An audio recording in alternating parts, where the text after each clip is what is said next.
I thought that was a speech that sounded like a bid for the leadership, but it certainly covered all the bases, didn't it? And I think it put clear blue water between the Labour, people who might want to vote Labour and people who want to vote Tory.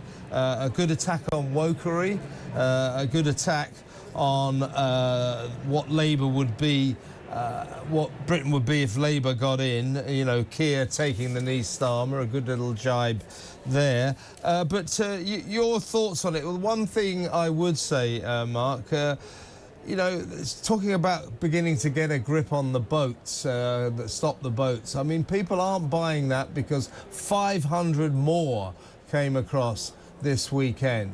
So it's all very well saying all numbers are down on last year, but they are still coming over in their droves. So a little caveat to what I think was a pretty good speech. You can't stand there and tell us the Tories are doing a great job on the migrant crisis, because they just aren't, Mark.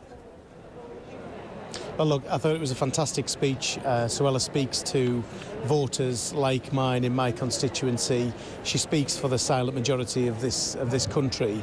But just on that small boat crisis, I mean, of course, the move into small boats was because we stopped other flows into the country. That obviously shifted the focus onto coming across in small boats. There is a thriving economy of people smuggling across the channel that we need to stop. I think Suella recognised that sometimes we've been too slow to act on certain things, possibly too afraid of public backlash. But the fact is that numbers are down this year. What we are starting to do and have started to do is working. We are stopped at every opportunity the Labour Party get, and the Liberal Democrats, of course, in the House of Lords, to try and implement measures to stop the flow of small boats across the Channel. But numbers are down, it is working, and I'm confident that once we get planes to Rwanda off the ground and or other places across the world, and we introduce a proper deterrent, then that's when we'll see those numbers drop significantly. Yeah, because at the moment, Mark, I mean, I take your point, but Suella's talking about you have a choice between strong borders and no borders. And I think she's right about Labour. You'll never get strong borders out of them. Keir Starmer's extremely keen, in my view, on letting as many people into this country as possible. But I don't think that the Tories are offering us an image of strong borders right now at all. As I say, 500 more over the weekend. She's talking about closing down migrant hotels. Now, we have 500 or so of them all over the country, with thousands and thousands and thousands of asylum seekers currently residing in them. If she closes them down, what's she going to do with them, with these asylum seekers?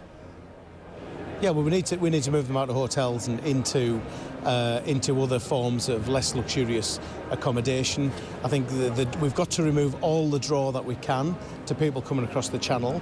But as she points out, there is significant future possible migration across the world that we've got to be prepared for, and that starts with deterrent like Rwanda, which has been blocked at every opportunity. When I speak to people on the doorsteps, former Labour voters who potentially, possibly came to us in 2019 or slightly before that, and they say to me, they know that they recognise that Keir Starmer is not the answer to the small boats problem, that all Labour have to offer is open borders, amnesty and increasing numbers. Yes, of course, they're angry with us as well in the fact that we don't have a grip yet, but they recognise that we are at least trying and continue to try and are blocked at every opportunity. So as soon as we get that deterrent, be it Rwanda, hopefully, which is the one that we've got right at our fingertips, subject to a court decision later this year, then we'll see real action taken on numbers, because people will realise that when they can no longer claim asylum in the UK, there's no point coming across that channel. Yeah, do you subscribe to Suella's view that we should leave the European Convention on Human Rights and, by extension, the European Court on Human Rights, and then we wouldn't have to worry about their decision? We could just start flying them to Rwanda anyway. Why don't we just leave right now and get those flights on their way to East Africa? So look, the thing that's holding the flights up at the minute is our own court, but it is backed. Their decision is backed by the convention, which was written for a different era, and people abuse their right to claim asylum in certain countries, be it the UK or anywhere across Europe. I supported a 10-minute rule bill that said we should fly to Rwanda, notwithstanding the ECHR's decision, injunction. But of course, I think no option we shouldn't take any option off the table. If leaving the Convention on Human Rights and ultimately the court is what we need to do to be able to have complete sovereignty over our borders, then that shouldn't be off the table at all.